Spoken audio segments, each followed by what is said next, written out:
মহিলাদের বিবাহিত অবিবাহিত নারীদের ওভারিতে সিস্ট হচ্ছে।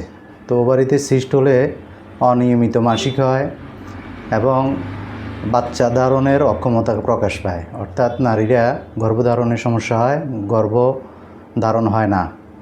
তো অপারেশন ছাড়া নারীদের এই ওভারিয়ান সিস্ট নির্মূল করার একমাত্র চিকিৎসা পদ্ধতি হচ্ছে ক্লাসিক্যাল হোমিওপ্যাথিক চিকিৎসা পদ্ধতি। একজন অভিজ্ঞ রেজিস্টার্ড হোমিওপ্যাথিক ডাক্তারের শরণাপন্ন হয়ে আপনারা যদি ওভারিয়ান সিস্টের চিকিৎসা গ্রহণ করেন তাহলে বিনা পার্শ্ব প্রতিক্রিয়ায় বিনা অপারেশনে ওভারির সিস্ট নির্মূল হবে এবং নারীরা গর্ভধারণে সক্ষম হবেন। কোনো রকমের পার্শ্ব প্রতিক্রিয়া ছাড়া হোমিও চিকিৎসার দ্বারা এই রোগ ভালো হয়। তো আজকে পর্যন্ত সবাই ভালো থাকবেন। আসসালামু আলাইকুম ওয়া রাহমাতুল্লাহি ওয়া বারাকাতুহু।